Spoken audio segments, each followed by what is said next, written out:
Hey all, Diplomat here again with part 3 of the Chris Watts Discovery read-through.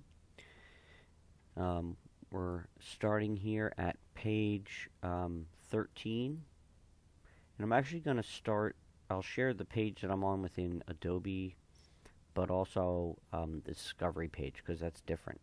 So this is Discovery page. If we look at the bottom here, page 58. So we're here where Chris um, starts talking about where he was that day and so on. So Chris said he went to location first east of Hudson. He said he was the only one there because of the other operators had an issue there Friday that was left over the weekend, from the weekend, I guess. He said he went there to verify the issue to see if he could fix it. He said he then went to a pumping unit across the ranch. He advised it was the Survey Ranch near Rogan, Colorado. Chris said he loaded up his water bottles, computer, book bag, container with O-rings into his truck. He advised he had an issue where someone stole tools out of his truck previously. He said he parked his truck near the neighbor's house for a few days to see if someone was trying to break into it again. He said he had left his toolboxes in the back unlocked. He said he unloads his stuff on the weekend to clear his truck out. You'll notice he's very robotic with some of the descriptions he gives. I think in the first part I mentioned that he kind of repeats the same things over and over as they heard and you'll see. But one was obviously listing all the things that he put into his truck. It was very regimented. He did forget the gas can, though. He said they originally moved in with a friend in Broomfield, then their house was built in 2013. He said they don't have many friends in Frederick besides Nikki and some friends that recently moved to Thornton, Nick and Amanda Thayer. That's the couple he stayed with one of those nights and actually slept across the room from their child. There's a YouTube video out there I know of them being interviewed in a park, and it's interesting. It's very, very emotional watch, but I do recommend it. Chris said Shanann's friend Cassie is a nurse and noticed how she had low blood sugar while they were in Arizona. He said before he met Shanann, she had a bad car accident where they believed she blacked out or had a seizure. I left Chris with my business card and told him to have her call us if anyone they know is in contact with her. Throughout the interaction with Chris, he was very cooperative and answered questions appropriately. Nothing was readily observed inside the residence that would indicate a struggle. On August 13th, 2018, at approximately 21:12 hours, I called Chris to see if he had heard anything. He advised he had not, but provided me with the phone number to a few of her friends. They included Addie Maloney, Sam Paisley, Christina Meacham, Jeremy Lindstrom, Cindy Darasette. Glad to see their numbers redacted. Chris advised me. By the way, there's interviews, at least with most of these folks on YouTube that you can listen to. They're very interesting as well. Chris advised me she was in North Carolina for 5 weeks. Then he went for a 6th week. He said there was a disconnect and they fell out of love for each other. He said when they were together again the last week, it just wasn't the same. Chris felt like they weren't in love anymore. Chris said he could never be himself or be who he was before he met her. Yes, that's always going to be true with marriage. Chris said they had the disconnect once he saw her again and that it wasn't there anymore. Chris said it was totally possible she was seeing someone else. Look at that, deflecting what he's doing onto her. He was actually the one seeing someone else. When asked if he was seeing someone else, he slightly lowered his voice and said, "No, I haven't done that. I have not done that." Chris said he was going to work early to see what's going on. He said if his head wasn't there, he would roll out. Chris said he didn't know what he wanted us to do. He said it's hard to be in the house right now. Chris was advised to call us right away if he hears anything. I first spoke to Sam Paisley. She advised she lives in Maryland and knows Shanann through work. The last time Sam spoke with her was July 18th via text. Sam said most of her information was coming from Addie and Cindy, who she was texting with. Sam advised Chris didn't want the baby Shanann was currently pregnant with and that he wanted a separation. Sam advised Chris went to a baseball game on Saturday with his buddies, and Shanann thought his expense for a meal, salmon and beer, was expensive because it was around $60.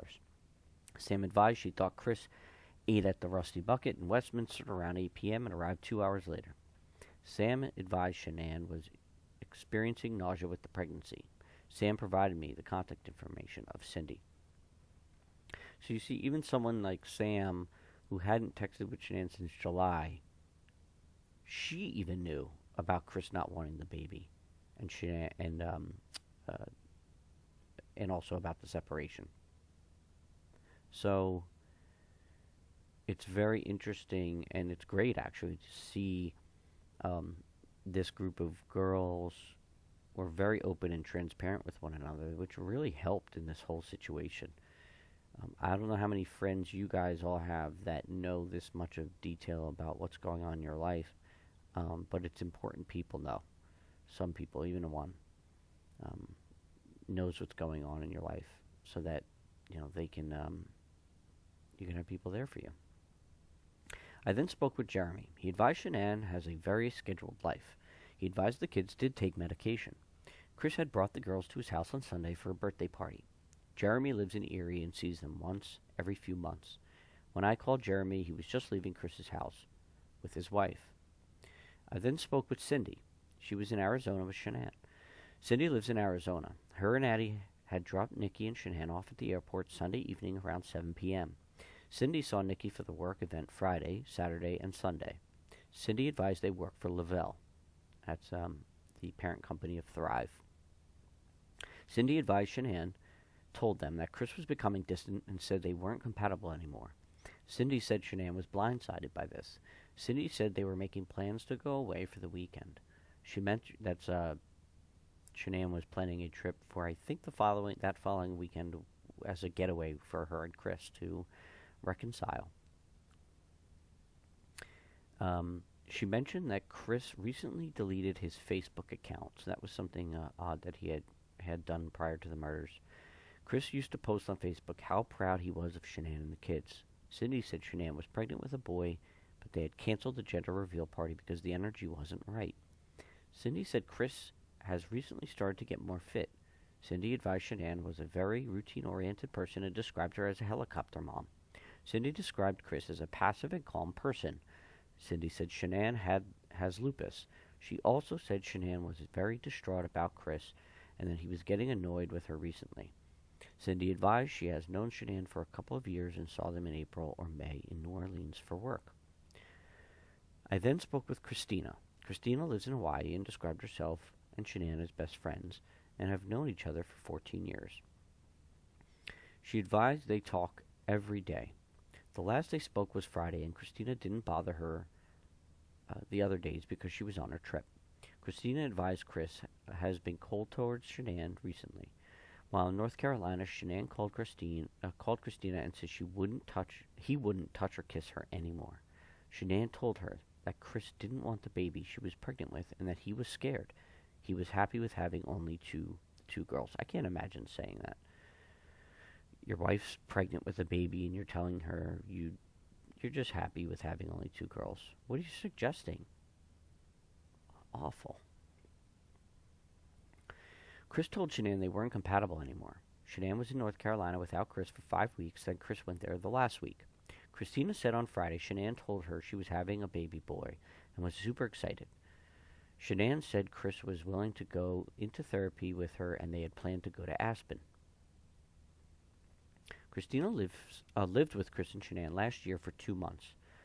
So Christina flew in from Hawaii to help watch the kids while Shanann had a surgery. So Christina had a really good understanding of what the routine was in the house, right? She lived there for 2 months. You're going to get used to it. And that is all very interesting.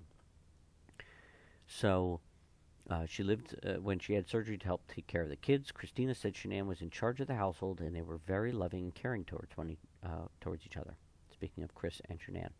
Christina said Shanann told her that Chris was tired of not being able to hang a picture on the wall without her input, and he wanted a say.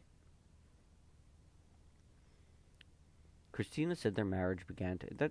let me stop there for a second because this is very interesting. If you want to have a little bit of insight into what Chris was going through, um, he was going through a lot with being the second in command, and that is very hard for a man.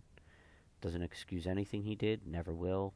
I'm just calling it as I see it in terms of, if you want a general understanding of what he was going through, that led up to this. He was second in command. He, wanted to say in things. He felt like nothing he did mattered, that kind of thing. So that was interesting going on in Chris's head. Christina said their marriage began to change when Shanann was in North Carolina. Chris began to get aggravated with the kids around him. She said Chris used to put Shanann and the kids first. Chris began to not touch or ask Shanann about the baby. Christina said when they were separated for 5 weeks, Chris came back to Shanann a different man. And if you don't know, you will later, or if you go and watch something else on YouTube, you'll get a feel for what went on during those 5 weeks.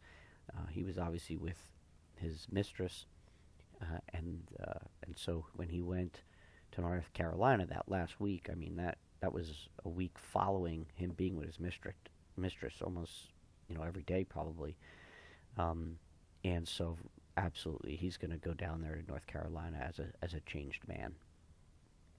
He's holding that all inside, and it's a big deal. Christina said Shanann had a routine and was a bit OCD. She advised everything was in order, even what she wore as clothes. Christina described Shanann as very protective of the kids. Christina did believe they struggled a bit financially. Shanann wanted the marriage to work out, but said she couldn't fight for him without his help, which is so true. Christina described the girls as being light sleepers. Because of where the girls slept above the garage of the house, they wouldn't open the garage in the morning. Christina said Chris would usually go out the front door. She said if there was an argument, when she got home, the girls would have woke up. Christina used an example of when she lived with them. They had to leave early one morning, so they had packed the car outside the garage the night before. Shanann was worried just turning on the car would wake the kids. So that just points back to Chris pulling the truck into the garage. Obviously the kids were not in there sleeping. He would have risked waking them up, is what Christina's suggesting here. They even packed that car that one time the night before, so they didn't have to do it in the morning with the kids, so they wouldn't wake them up. Christina advised Shanann would not leave the house without anything. Christina advised it would be hard to imagine Chris hurting the girls because he was very attentive and caring. Christina advised Chris getting aggravated with the kids as well as the marriage all began at the same time. Christina also mentioned Chris had deleted his Facebook page. Finally, Christina describes Shanann as a person who plans everything and says she wouldn't have just left like that. I then spoke with Addie via phone. She was flying back to Maryland from Arizona. Addie advised things were not good between Chris and Shanann. Chris didn't want the baby and they had canceled the gender reveal party. 2 weeks ago, Shanann was texting with Addie telling her this information. When Addie saw Shanann Sunday night, Shanann looked sad. Shanann said Chris went to the Rockies game with a group of guys. Shanann had been in contact with the babysitter who was watching the girls while he was out. Chris told her he went and got food after and ate salmon and drank beer. He told Shanann it was $62 and she thought it was expensive for him. Addie said while in North Carolina, Chris's mom had exposed their daughter to tree nut allergy, nuts in ice cream, and Shanann and his parents had a falling out over it. Addie said his parents did not go to Cece's birthday party they had for her in North Carolina because of the falling out. Addie said Chris and his father were close and Shanann had left like Chris thought she had caused problems with his dad.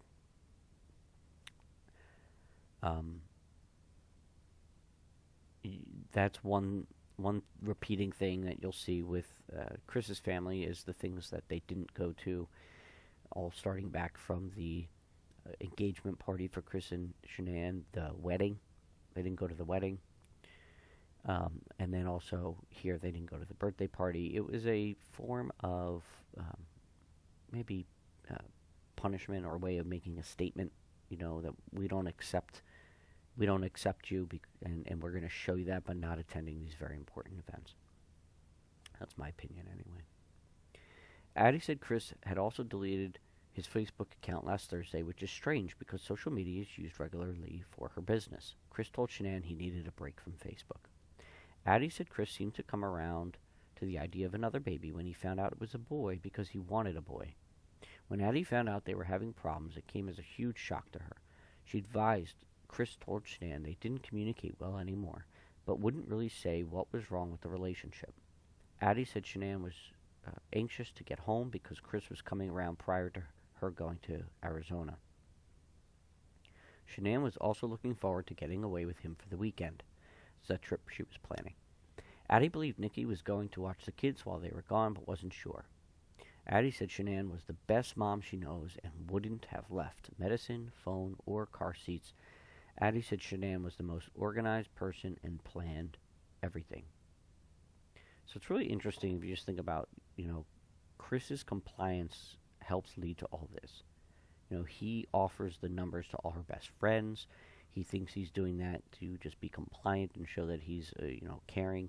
And in reality, it's allowing these the police and detectives to get on the phone with those key people and learn of Shanann's routine, and all these things that help them see that that this is not typical of Shanann to just vanish. It's almost like Chris's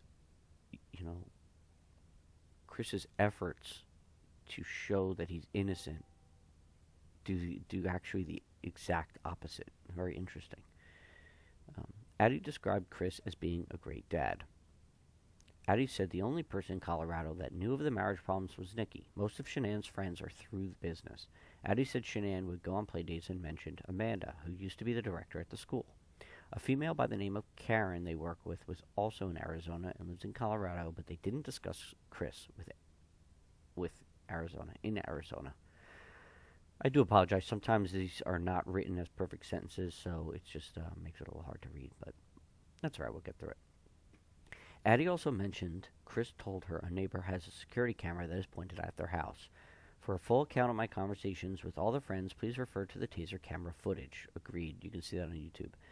It should be noted, I, along with Sergeant Bakes, Officer Goodman, and 2 Dacono officers, looked through the houses under construction in Shanann's neighborhood, but did not locate them, looking for the family.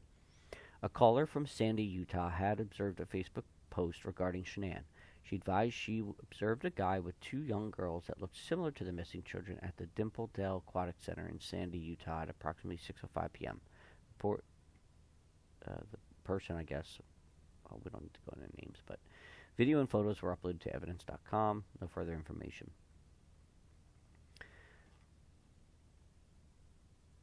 So we'll stop there for this part. Next goes into some written items, as you can see. We'll start that at the next video, but we'll end there with some of the conversations they had with the friends. But you could see as they're contacting these friends, and again, those are on YouTube. They're very interesting to listen to. I highly encourage you to do so. But they all had a very similar perspective, an illustration of Shanann and the kids and the routine. And again, I said the cops already knew. This is just substantiating everything that they already felt they knew. And again, Chris was doomed. He should have just gave in right away. It just made for awkwardness. Everyone knew you were lying, and he just continued to try to hold up this narrative, and it just was a matter of time. And the officers, the investigators, detectives did a great job, an outstanding job in getting his confession. So I hope you enjoyed, and please join me next time for part 4. We'll continue to go in to more information. Some of it, again, is written on notebook paper, as you see, but I'm willing to go through it, and I hope you're interested in listening. So have a great day, and Diplomat will talk to you soon.